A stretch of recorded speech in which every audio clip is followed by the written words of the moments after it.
मीर जाफर मीर सादिक बैठे पहनकर बैठे हैं। महिलाओं के खिलाफ नहीं, मैं मर्दों से कह रहा हूं। चलिए चूड़ियों का जिक्र नहीं करते बल्कि खामोश बैठे हैं। अब शाम से मीडिया को बुलाएंगे, आइए हम मौलाना के साथ हैं, हम मौलाना के साथ हैं। हम जब बोल दिए तो वहां से अखिलेश का बहन का फोन जाएंगे, बोलो ना, वो टोपी वाला बोलकर गया, तुम लोग बोलते नहीं। भैया बहन जी, हम आपके आदेश का इंतजार कर रहे हैं। जब इलाहाबाद से हमारा सांसद या विधायक जीतेगा, जुल्म होगा तो आदेश की नहीं पूछा जाएगा, क्यों नहीं बोले तक।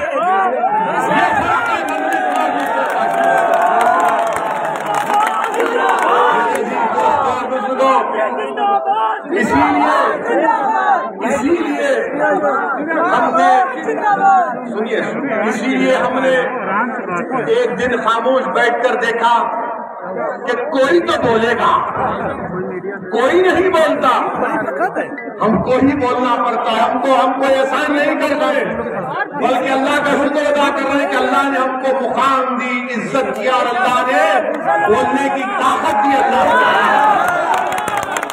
मेरे अजीज दोस्तों और बुजुर्गों, मेरे अजीज दोस्तों और बुजुर्गों, आने वाले असेंबली के चुनाव में आपको अपने वोट को सही इस्तेमाल करना है।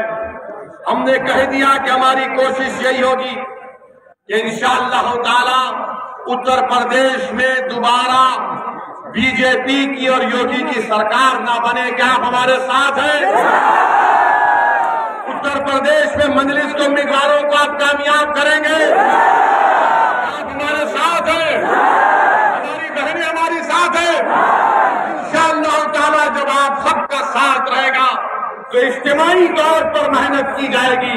और याद रखिए, असदुद्दीन अवैसी यहाँ पर आकर अपनी शोहरत, अपनी मकबूलियत, अपनी अनानियत तो मनवाने नहीं आया है।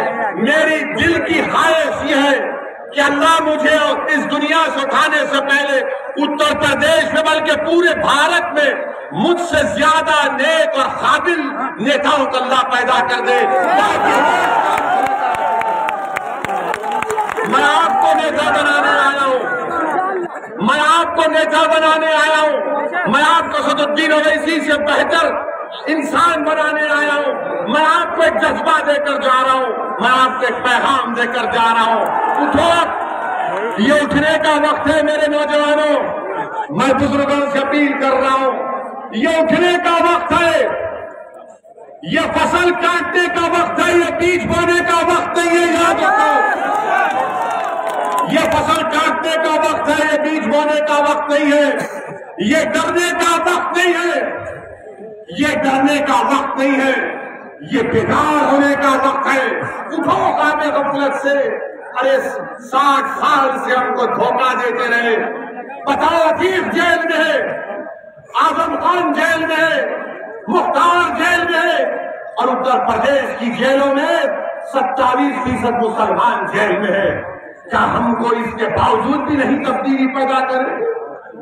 क्या हम नहीं उठेंगे? कब उठोगे? जब कयामत आएगी। कब उठोगे बताओ? आज बेखौफ होकर अपने वोट का इस्तेमाल करो। मजलिस के अपने वोट का इस्तेमाल करिए। यकीनन फिरका परस्ती को हराना है, मगर फिरका परस्ती को हराने का मतलब ये नहीं है कि हमारे बच्चे, हमारे वालिद, हमारे बुजुर्ग जेलों में सड़ते रहे। फिरका परस्त को भी हराएंगे, योगी को भी हराएंगे, और इंशाअल्लाह 24 में मोदी को भी हराएंगे।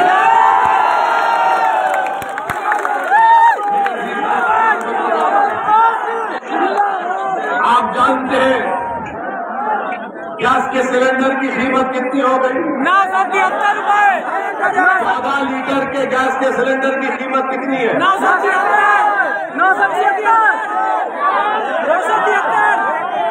885 900 रुपये है। मोदी जी दे रहे हैं आपको, योगी दे रहे हैं। मगर क्या बोल रहे हैं, योगी जी को जाकर किसी ने कहा मुख्यमंत्री जी गैस जो मोदी से जाकर था उत्तर प्रदेश में गैस का सिलेंडर 885 रुपये 900 रुपये हो गया। तो मोदी जी ने कहा विधानसभा के चुनाव है, महाराष्ट्र को पूछो। जब बाबा के पास गए तो बाबा ने कहा गैस की कीमत इतनी है, नाम बदल दो उसका, नाम बदल दो। इनका काम ये है, नहीं समझे तो ठोक दो। मेरे भाई बताइए गैस की कीमत कितनी हो चुकी है? पेट्रोल डीजल 100 रुपये के करीब आ चुका है, और फिर भी इसके बावजूद भी फिरका परस्ती अपने उरूज पर। और मैं हमारे बैकवर्ड क्लास के ओबीसी समाज के हमारे भाई और बहनों को कहना चाहूंगा, आपने मोदी को वोट दिया, ओबीसी के नाम पर अपना नेता मानकर वोट दिया।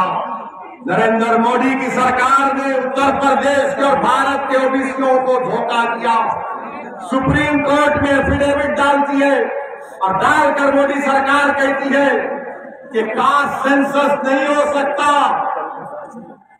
कास्ट सेंसस नहीं हो सकता, जाति की बुनियाद पर जनगणना नहीं की जा सकती है। मोदी सरकार ने कहा। मैं पूछना चाहता हूं ओबीसी समाज के लोगों को, जिसने मोदी को झोली भर भर के वोट दिए, बताओ क्या आपसे धोखा नहीं किया जा रहा है? इस मुल्क में पेड़ों का गिनती होती है, शेर की गिनती होती है, जानवरों की गिनती होती है, बैल और भैंस और गाय बकरियों की गिनती होती है। अगर किसी की गिनती नहीं होती तो हमारे ओबीसी भाइयों की नहीं होती। आज ओबीसी भाइयों को भी समझना पड़ेगा कि कैसे मोदी की सरकार आपको धोखा दे रही है। मेरे अजीज दोस्तों और बुजुर्गों, मेरी आपसे यही गुजारिश है कि आने वाले विधानसभा के चुनाव में अपना एक वोट मजलिस के अपने इस्तेमाल करिए।